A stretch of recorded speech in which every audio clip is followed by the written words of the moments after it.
Right, everyone, here we go.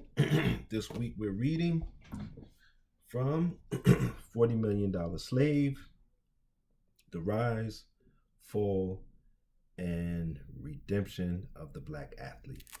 And I wanted to read this because I've been watching a few podcasts of athletes and I'm listening to them speak and about these are high end athletes,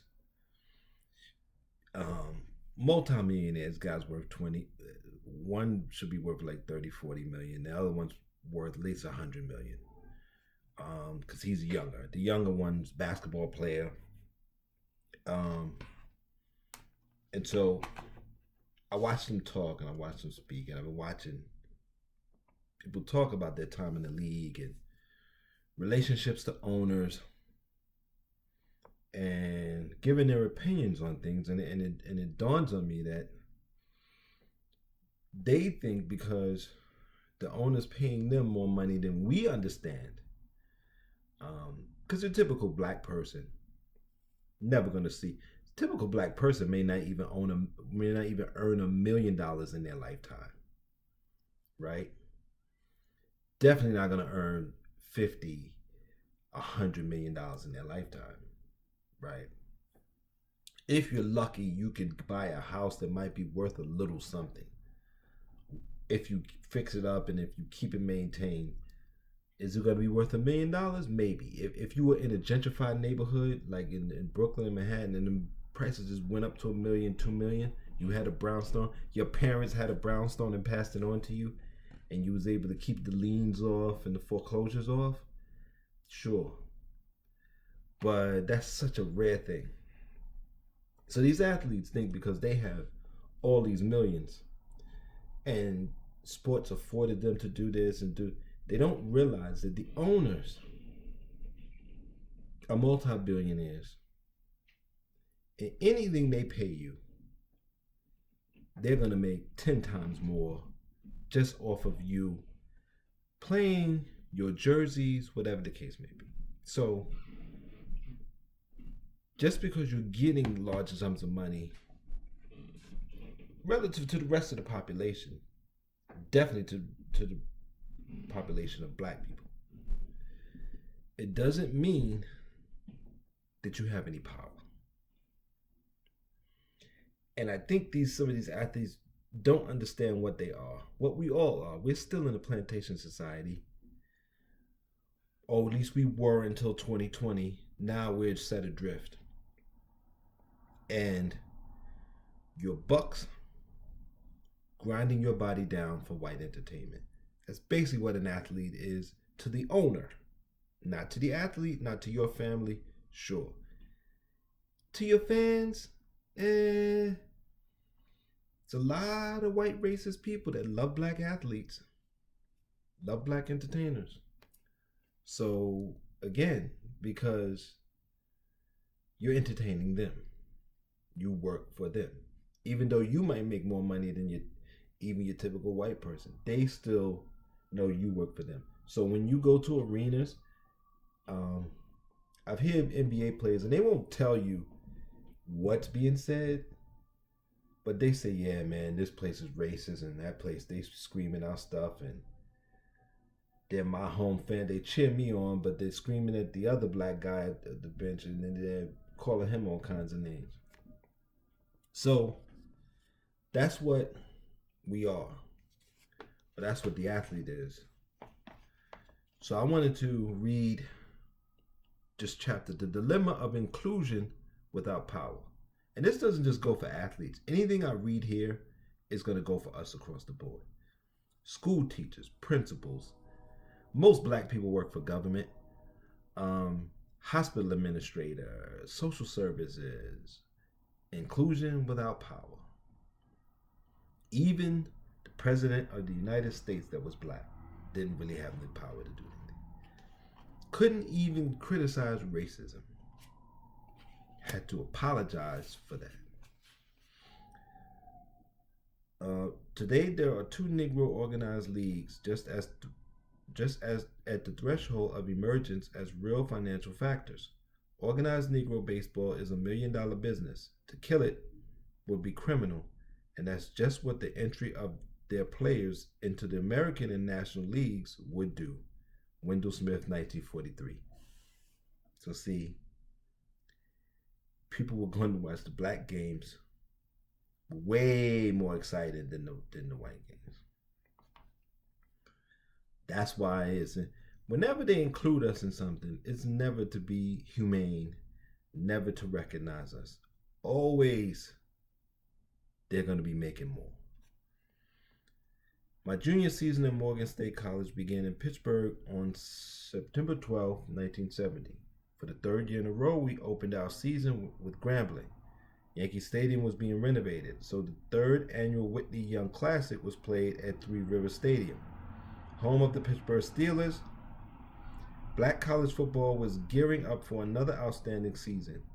One of the many barometers of the program's success or of a league's success was the number of players drafted by professional teams.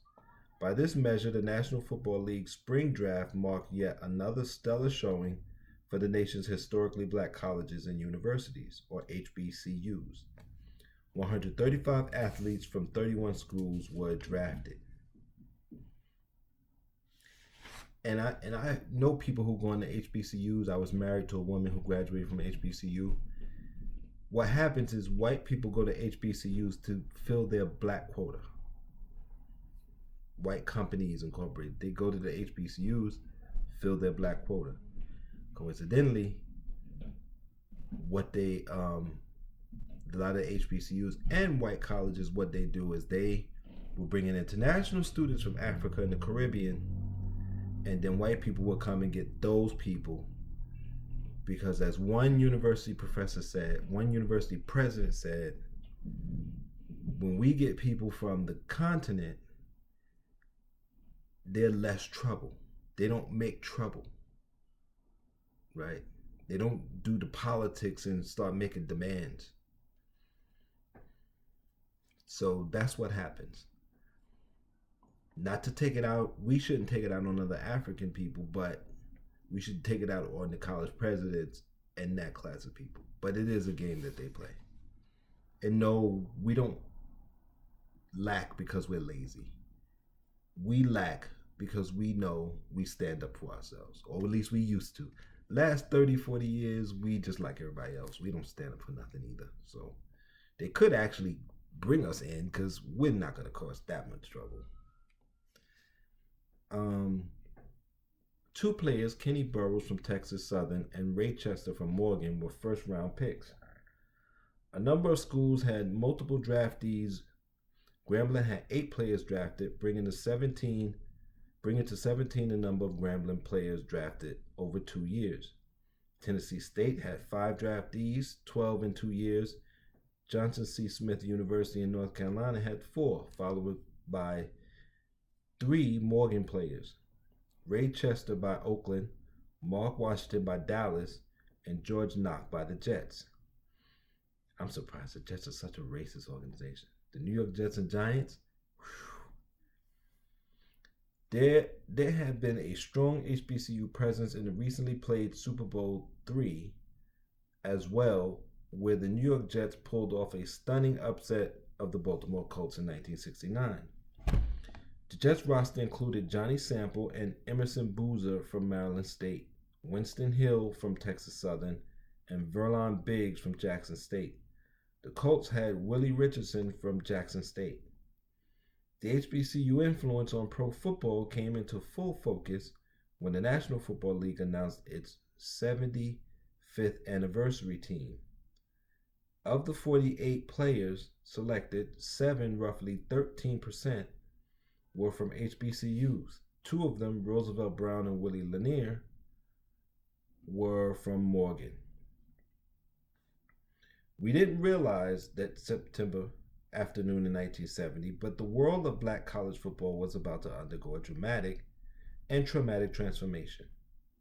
While we were playing our game against Grambling, a drama was unfolding the same afternoon in Birmingham, Alabama, where the University of Southern California, USC, was playing the University of Alabama. On September 12, 1970, USC traveled to Birmingham to take on the Bear Bryant's Crimson Tide at Legion Field. For many of the white and black fans of Legion Field that day, USC must have seemed like a team from the distant future. Although USC had a lot of brothers on the team, the Trojans were not merely desegregated, the team was fully integrated numerically, but more importantly, stylistically. Jimmy Jones, a black man with a towering afro, was USC's quarterback at a time when African Americans at predominantly white universities rarely played quarterback. The thought was black people didn't have the IQ to play quarterback. Today, they say we don't have the IQ or the mental power to be throwing quarterbacks, but we could be running quarterbacks. That's why they messed up them Lamar Jackson. He's so busy trying to prove he can throw and be a good passer as a black quarterback. He forgot to run in the AFC Championship game, and Mahomes beat him. But the star of the afternoon was Sam Cunningham, a 6'3" 245-pound sophomore fullback who spent the afternoon running up and down the chest of Bryant's defense. Cunningham rushed his way into immortality that afternoon, and he became the Paul Bunyan of the game's lore. Playing in his first varsity game for USC, Cunningham carried the ball 11 times, gained 135 yards, scored two touchdowns. USC crushed Alabama 42-21. Cunningham would be called the catalyst for integration in the South, and the game drove home the point that George Wallace's June 1963 proclamation, segregation now, segregation tomorrow, segregation forever, would have to be modified to accommodate the great black athlete. And damn for them, we still segregated. We're going to stop there. We'll pick up on Wednesday. We've been reading from $40 Million Slave, and we're still segregated. As far as practice, even in New York City, a lot of the homeless people before the migrants were black people, black men. I remember when I was in the shelter, they put us down application for new builds, but then they said, well, you have to go through an interview, so they have to select who they want. But I noticed the new builds never really got back to me. I filled out all those applications, filled out all those forms, and they never got back to me. Now, one renovated building downtown Brooklyn has recently gotten back to me with some paperwork. I filled it out, sent it back. We'll see what happens. Nice place. So what happens is the nicer places are going to certain kinds of people, and black people get to live in semi-slummy, barely kind of put together places. Even when we have housing vouchers, this is what we get. So you see the segregation, and it's terrible. By the way, I was in the shelter, had to have about 900 men in it. Maybe 30 were white. I was in a shelter that had 100 men in it, smaller one. I think 2 white people came through there. And they had to really be in bad shape, because they don't even put, this is New York City I'm talking about, they don't even put the homeless people together. Homeless whites go to one place, nicer places, and we go to either something resembling a prison. The big place that had 900 men, it's basically a prison. Prison that you can leave every day, but prison. And I've been writing about it in my series Real. The second season, I'm writing about the first shelter I was in, the big one. You got to join my Patreon to get my stuff, man. I got all kinds of, oh man, Real is about stories about being on the train, sleeping on the train rides, what happened on the train. And season 2 is the shelter I was in. Season 3 is going to be the smaller shelter that I was in. So,